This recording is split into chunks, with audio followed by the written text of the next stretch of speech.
देखिए हम आप लोग को ध का प्रयोग बता रहे थे जहाँ जाति का बोध होता है, ठीक है, जहाँ जाति का बोध होता है ना। जैसे में गाय एक जानवर है, वो जाति होगा। भैंस भी एक जानवर है, वो भी जाति है। अब कहा गया देश के नाम, जैसे कि अमेरिका, भारत होता है ना, ये भी एक जाति में ही बोध होता है, ठीक। तो जहाँ अगर हमारा जिस वाक्य में सिंगुलर नाउन, ठीक है, सिंगुलर कॉमन नाउन होते हैं ना, सिंगुलर मतलब एक वचन होता है ना, यानी एक का बोध होता हो, एक उस वाक्य में एक बोध होता हो, ठीक है, उसके साथ जाति का बोध होता हो, तब हम द का प्रयोग करेंगे, ठीक है, समझ में आया। लेकिन इसमें एक और अंतर है। अंतर क्या है कि अगर जाति का बोध हो रहा है, जहाँ पोलर नाउन हो यानी बहुवचन हो, ठीक है, जैसे गाय और गाय, जैसे यहाँ लिखा गया गाय, ठीक है, ये भी तो गाय लिखा गया है, गाय, तो ये जाति है। और ये भी गाय लिखा गया, गाय लिखा गया यहाँ पर, तो ये भी आपका जाति है। लेकिन अंतर क्या है? होता होती, ठीक है। लेकिन होता होती में इसमें अंतर क्या है कि ये हमारा जो है ना, ये सिंगुलर नाउन है, यानी एक वचन है, अकेले गाय का बोध कर रहे हैं, ठीक है, तो जाति में तो आएगी ही गाय, इसमें द का प्रयोग कर देंगे, ठीक है, लेकिन इसमें द का प्रयोग नहीं होगा, क्योंकि गाय बोला गया। क्या बोला गया? गाय, यानी एक से अधिक गाय बोला गया, ठीक है, तो वहाँ पर द का प्रयोग नहीं होगा ना, यहाँ द का प्रयोग हम नहीं करेंगे, ठीक है, यानी नहीं होगा। क्यों नहीं होगा जी? क्योंकि ये हमारा जो वाक्य मिल रहा है, जाति का तो बोध हो रहा है, लेकिन इसमें बहुवचन का बोध हो रहा है। जाति का बोध हो रहा है ना, बहुवचन का भी बोध हो रहा है, यानी पोलो नाउन का बोध हो रहा है ना, इसलिए हम यहाँ पर द का प्रयोग नहीं करेंगे। लेकिन इसमें क्या है? एक वचन आना चाहिए, मतलब एक का ही बोध होना चाहिए, कोई भी जाति हो।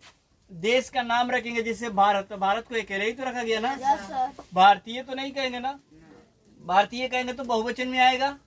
तो यहाँ भारत अगर रख रहे हैं तो एक ही देश का नाम रखें, वहाँ द का प्रयोग हम कर सकते हैं, ठीक है।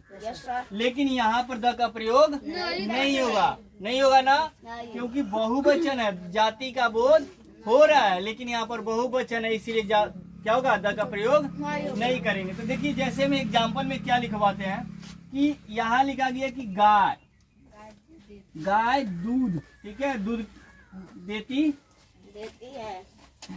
है, ठीक है, गाय दूध देती है। यहाँ लिखा गया गाय दूध देती है, गाय देती है ना यहाँ पर? दोनों वाक्य हमारा सेम है। अब आप कहिए कि सर दोनों में तो जाति का ही बोध हो रहा है, दोनों में द का प्रयोग होना चाहिए, आप तो ये कह सकते हैं ना जी।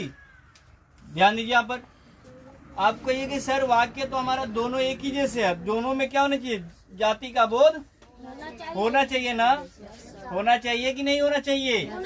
बोलते क्यों नहीं है? होना चाहिए। दोनों में जाति का द का प्रयोग होगा? नहीं होगा। दोनों में जाति द का प्रयोग नहीं होगा, क्योंकि एक वचन है, तो इसमें एक वचन में हम सिंगुलर नाउन है ना, इसलिए इसमें द का प्रयोग करेंगे। जाति का तो बहुवचन है, हाँ, ये बहुवचन में है, ठीक है, इसलिए इसमें जाति का बोध हो रहा है, परंतु हम द का प्रयोग नहीं करेंगे, ठीक है। तो इसको वाक्य कैसे बनेगा? क्या लिखेंगे? यहाँ नीचे लिख दें, इसके अंदर नीचे ही लिख दे रहे हैं, द काऊ, और क्या लिखेगा? इज मिल्क हो जाएगा, गिव्स मिल्क होगा ना। देता का क्या होता है? देना, या देता का गिव होता है, ठीक है, गिव होता है ना। यहाँ पर एस लगा देंगे, गिफ्ट हो जाएगा, ठीक है। यहाँ लिखेगा गिफ्ट, क्या लिखेंगे? लिखा गया। और क्या दे रहे हैं? गाय क्या दे रही है? दूध। तो दूध का क्या होता है? मिल्क होता है ना, बन गया। लेकिन इसमें द का प्रयोग होगा या नहीं होगा? दूसरे वाला जो वाक्य लिखा गया है, दूसरा जो गाय दूध देती है, जाति है गाय, जाति का बोध हो रहा है, वो कह रहे हैं कि नहीं होगा। अरे भाई, गाय तो जाति है ना, लेकिन द का प्रयोग क्यों नहीं हो रहा है? बहुवचन है।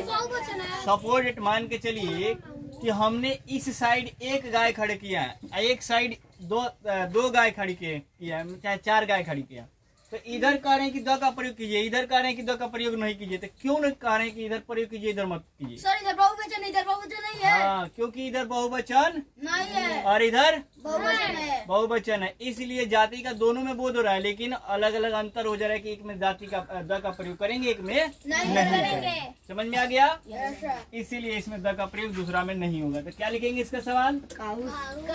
लिखाएगा ना? Yes sir. काऊ। और क्या लिखाएगा?